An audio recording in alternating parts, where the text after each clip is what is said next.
Hello and welcome to Comic Island. My name is Arden, and today we're going to look at how much science there is in Superman. Spoiler alert, it's not a lot.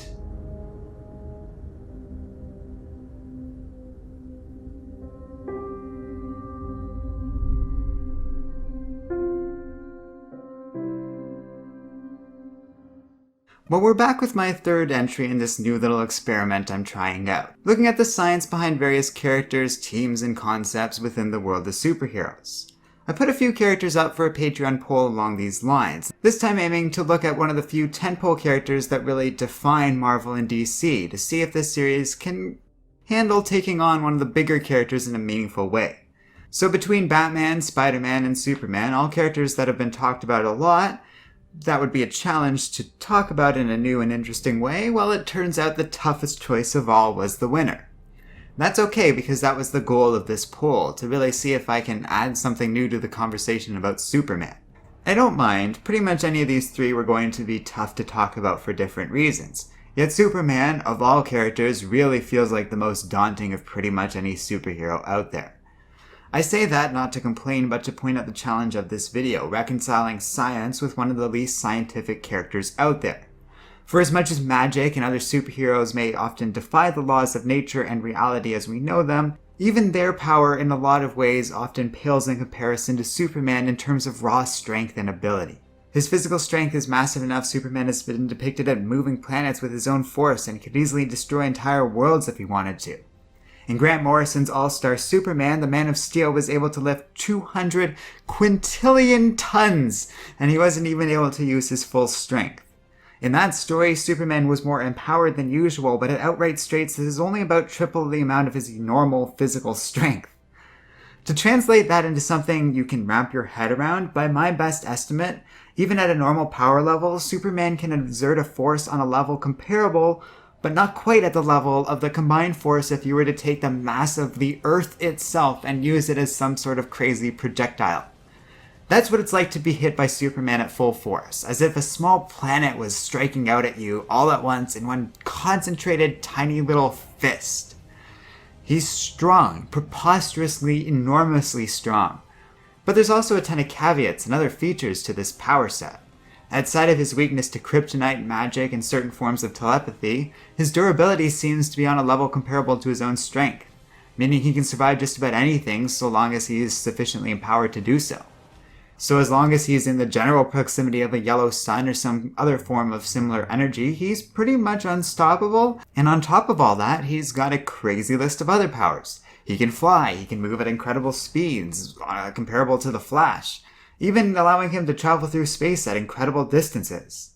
I believe, as I said in the Science of the Flash video, that he can travel at pretty much any speed short of entering the Speed Force, the physical limit of matter in DC's multiverse. Then there's the heat vision and the frost breath, and his incredible brain which moves at insane speeds and can process an absurd amount of information at once. Superman speaks just about every language spoken on Earth and many others. Before the Crisis of Infinite Earths, he was even stronger, able to pretty much do anything he set his mind to. These days, in comparison, Superman is weaker, but it's still on the level that I've been talking about, and that's incredibly powerful. It does vary depending on story and writer, and this phenomenon is often explained as Superman's powers being in flux, depending on how much solar energy he's absorbed at a time. Which goes away to explain moments in Superman's history when his body has changed, such as during his Red and Blue days, or before the days of DC Rebirth when Superman was severely depowered. All of this poses a very difficult character to reconcile with reality. While it's perfectly fine to accept this character as it is, I've been having a lot of trouble coming up with an explanation for how he could possibly exist. Without bogging things down with too much detail, there are hard limits to the amount of mass and energy that can exist in one space, especially if that space is required to be a living thing and not, say, a black hole that destroys everything around it. There's crazy stuff out there in the world of the cosmos that defy the limits of reality as we know them. Neutrinos, supermassive black holes, and other wonders with raw gravity and physical force that would outmatch even some of the loftiest depictions of Superman in the character's long and storied history. Yet all of those are phenomena quite hazardous, and we really wouldn't want to have anything like that near our planet if we still wanted to have a planet. Not Superman, though, who is perfectly safe to our planet. In fact, he protects it. And not only that, but he exists as a largely stable biological being. Not only massively powerful, but also able to control his power to an incredible extent. Think about all the crazy stuff Superman can do. A strength that could easily level entire cities, perception to hear crises on the other side of the world, speed beyond anything we have ever achieved in the real world. And then remember that Superman can also live a perfectly ordinary life as Clark Kent. He can operate a typewriter without shattering it into a million pieces, carry on a mundane conversation without being distracted, or even reproduce with a human being and bringing no harm to her whatsoever. All of this is incredibly important to consider because it's another power in and of itself. Control. Phenomenal, insane control. Though many depictions of Superman have made it clear that this control isn't easy on Kal-El, especially when he was young and still adapting to all of it, he can pretty much do it effortlessly as an adult, as far as I can tell. While he is almost constantly holding back, it sure seems like he can turn it off a lot and just live a day-to-day life without really worrying about these things. This must be especially true for his enhanced senses, as he isn't constantly bombarded with random noise and can pick out something that interests him on the fly. So, the challenge of this video, or what I've set out to do, is to try and come up with some sort of theory to explain all of this. It's not necessary to enjoy Superman fiction, but it is fun and an interesting experiment to see if it's even possible. But the theory has to account for everything. The powers, the biological compatibility with humans, the physical similarities to humans, the ability for his powers to wax and wane based on exposure to sunlight, and even for the tendency for his powers to vary depending on the situation. I want to try and create a unified theory for Superman, using what we know about Kryptonians and Superman in particular. That is the challenge that faced me when creating this video, and I'm rather happy to say I kind of feel like I found a story that works for me, or is at least worth telling. It's not perfect, but it's a story that is a pretty interesting explanation for how something like Superman could come to exist. The biggest problem I had was finding the right field of science that could best explain Superman as we know him. Physics was pretty much out of the question from the start, since Superman, the ultimate human symbol of strength and the ideals of a human spirit on a level beyond our reality, doesn't exist in our world. He's the sort of greatest power fantasy ever conceived of, perhaps the purest and most famous adaptation of Nietzsche's Übermensch idea. And that was, after all, the direct source of inspiration for Superman's character. So it makes sense that he would sort of transcend the physical world as we know it. Chemistry, for similar reasons, will not be of much service in understanding Superman's powers. Compounds simply can't be formed that would be strong enough to survive the things that Superman would survive, especially those that would reassemble and function like flesh and bone. And some of the more narrow fields of science, such as engineering and neuroscience, by definition, could only ever explain certain aspects of Superman rather than the whole character. So right off the bat, we have to abandon any notion of ever truly coming up with a reasonable explanation for his character. If nothing in physics or chemistry can account for Superman's powers, and it just can't, then at his core, nothing like Superman is possible in our world. It's just not in the science. Molecules don't work that way. Energy, gravity, and mass don't cooperate that well with objects moving that quickly or with that amount of strength to them. Nothing in our world can really compare to Superman's strength apart from the world itself. And that's kind of a really big difference in mass. The density that would have to be in Superman's body just doesn't hold up with what we know about matter, and more importantly, what we know about Superman. Yes, there are very dense objects out there in our universe, but they have very specific properties that wouldn't make them very cooperative or reliable in a biological organism. So, there's too many reasons for why it just wouldn't work. Yet, as I said when I started this little series of science videos, the goal was never to sit here and complain about all the things that don't work. Rather, the goal is to acknowledge these shortcomings and see if there's anything in science that can explain Superman as we know him, even if we have to ignore two massive fields of science and the typical behavior of atoms and every law of physics out there. Because there's one field of science I've left out, and it's actually the avenue we're going to take with Superman. It is, of course, the rock star in the world of science, the drugged-up lunatic with the perfect field to tell a story rather than worry about the specifics. And that field, of course, is biology. Biology is a wonderful field, but it also is a means for which I can understand how Superman might have come to exist. We can look at how something like this might have been able to evolve. Not in our universe, we've already covered that this simply is impossible here. Yet over in DC's world, the rules are different. There's a handy radioactive compound called kryptonite, and unlike our element krypton, it's not a noble gas, yet a very interesting substance that might just explain everything there is to know about Superman. This is how Superman might have come to be, based on the comics, but with my own ideas and concepts built in, all in an attempt to use my admittingly incomplete knowledge of science to really try and come up with an explanation that can explain Superman, a character that for all intents and purposes defies explanation. And to do that, we have to go back, all the way back, to the formation of Krypton itself. Billions of years ago, a planet far away from our own was formed. It appears to be a very similar planet to our own, for beings such as Kryptonians to have evolved in such a way that they not only resemble but can reproduce with humans, they would have had to have lived in conditions remarkably similar to ours. The comics have claimed Krypton is significantly larger than planet Earth, and of course it is well documented that Krypton orbited a red sun as opposed to a yellow one. Otherwise, we have to assume other conditions on Krypton must have been similar. Atmosphere composition and pressure must be at least similar to that of Earth. The original basic building blocks of early Kryptonian evolved biology must resemble our own, and even certain basics about the environment would all have to be very similar to Earth for any of this to work. Kryptonians must have a similar genetic structure to humans, more similar than the difference between humans and chimpanzees.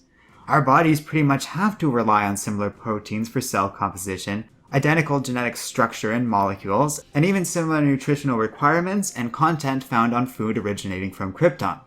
As we've seen Kal-El and many others adapt easily, if not thrive, under all these conditions on Earth. Most importantly, for humans and Kryptonians to be able to produce offspring, our general biology and genetics must be very, very close. Near identical, short of some rather formidable differences in terms of the relative power and abilities of Kryptonians compared to humans. That literally must be the only difference between Kryptonians and humans, because otherwise, there's no way that Lois Lane and Clark Kent would be able to have a child together. This is an example of a concept called parallel evolution, something we've seen on Earth, where similar species evolve in separate environments completely independent of one another. And yes, it has been observed under certain conditions on Earth, but nothing anywhere close to this scale. More than that, many animals, though not necessarily all, evolved on Krypton as well, and they too are nearly identical to the ones we encounter on Earth. Krypto's mere existence is evidence of that. Yet obviously, a number of critical differences make Kryptonian creatures fundamentally different from those that evolved on Earth. And I believe this has to do with a number of factors, but the most important being how Krypton was formed. Unlike Earth, this planet's core contained a very radioactive substance entirely unique to the DC multiverse. Originally identified as an element but later retconned into a complex radioactive compound, kryptonite formed the basic building block of the planet Krypton. This substance is lethal to humans and Kryptonians alike, and I have a feeling this is where the difference between humans and Kryptonians comes from. Though I'm sure the higher gravity of a larger planet and a red sun had much to do with how Kryptonians also came to be, I believe it's the unique relationship between those that evolved on this planet and the kryptonite core that are largely responsible for the vast increase in these people's abilities compared to humans when exposed to a yellow sun. With the whole planet blocking the kryptonite from the surface, it's likely biological life forms didn't have to deal with the immediate lethality of the kryptonite substance. But I believe its radioactive energies were present within the planet's surface, though at a very diluted level. Depending on what particular version of Superman canon you're looking at, what we know about Krypton, especially before it was developed into the world that sent Superman to Earth, is that its environment was harsh and unforgiving.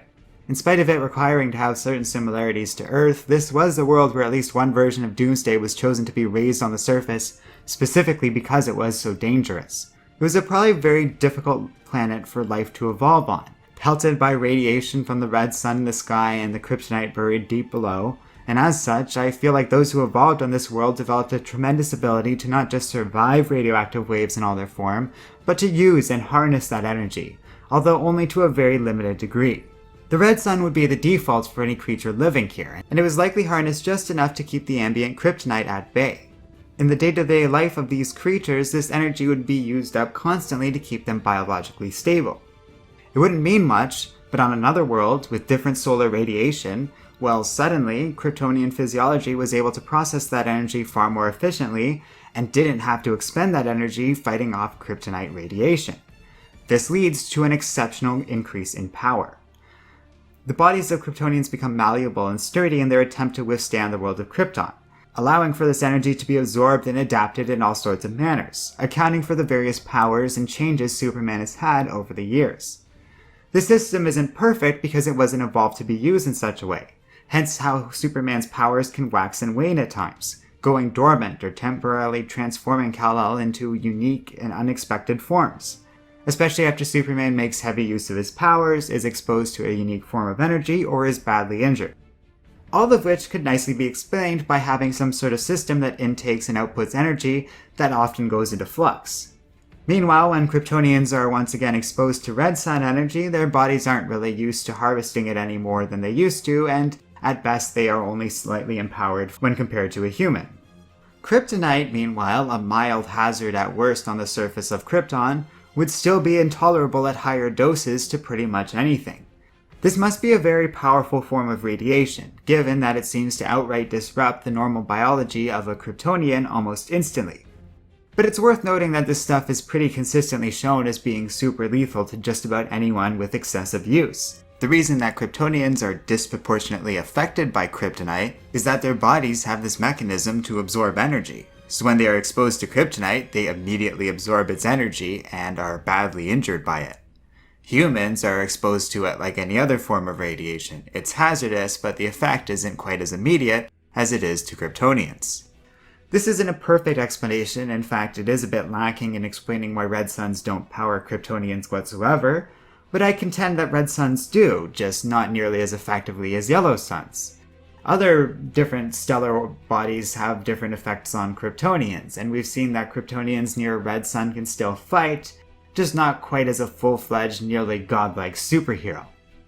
Meanwhile, though we've never seen Superman function around trace amounts of kryptonite like I've described, if someone were to take a kryptonite ring and seal it in a locked box, Superman would suddenly be fine. So trace residue of the substance clearly doesn't affect him, and likely accounts for how Kryptonians came to be in their earliest evolutionary forms without, immediately dying. Kryptonians themselves quickly learned to rely on technology to survive on their world, likely at a much faster rate compared to the human race, and soon became dependent on cloning and technology to further augment their biology and ensure a comfortable survival on an originally hostile planet. And this is a good explanation for why these powers are so extreme by the time Superman came around, the end result of hundreds of thousands of years of genetic testing, culling, and design. Sure, Kryptonians weren't exactly the superpowered tanks that Superman would one day become, but they were powerful. They were effectively immortal, immune to the effects of disease and age, and by all appearances still stronger and more capable than the average human. This progress didn't come without a cost, though. Over time, the people of Krypton became more warlike and grew increasingly detached from emotion, though that varies depending on what version of canon we're looking at. But it's stuff like this, and the fact that the Eradicator apparently bound the Kryptonians to their own planet, that nicely explains why there's so few Kryptonians left after its own destruction, even though that society was technologically advanced. And collectively, this, to me, is a decent explanation for how something like Superman could at least conceivably exist. None of this is perfect. As I've thoroughly covered, Superman is, in so many ways, beyond scientific reality. While it's fun to think about the evolutionary origins of Kryptonians, the microbiology behind this thing is a complete wash. There's simply no way to absorb that much energy in a being with such distant exposure to the sun. Certainly not without an apparent complete lack of side effects we see in Superman, occasionally instability aside. That's just not how the world works. You can't harness the power of a small planet and still live an ordinary life. These two ideas are incomparable with one another, as if an active nuclear explosion were trying to pay its taxes. Yet personally, I like the idea that Superman is this massive power converter of sorts, able to turn the power of the sun into raw strength, durability, and whatever else he needs. If he wants to expand his energy to remove ridiculously fast, he can do that. If he wants to shoot energy beams out of his eyes, he can do that too. Or if he uses his breath to rapidly drop the temperature around him, well, Superman can do that as well.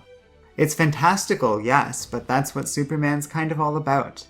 There's not much he can't do, so it's really just a matter of him having this pool of energy and using it to meet the demand of such abilities. And while it's hard to believe that such a thing would be so genetically similar to humans that they are biologically compatible with one another. Perhaps they're simply less biologically redundant than we are. Maybe they have less appendices and gallbladders and more magical organs that can produce near infinite energy. I can work with that.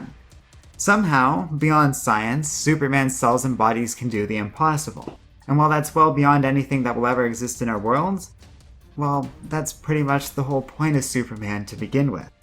Stop everything, you globalist cuck!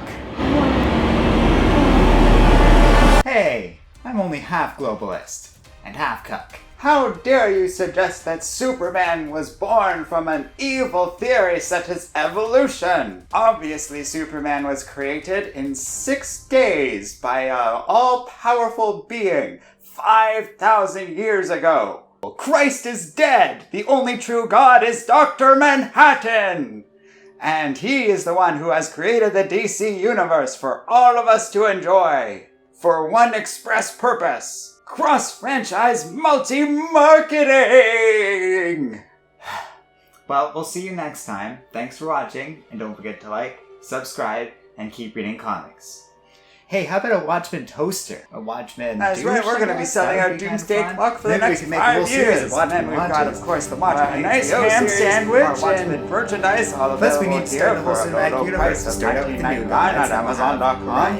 And of course, like, we're going to have watchers like Batman, Harry Potter, maybe? Who knows? But the important thing is that everything is paid for all.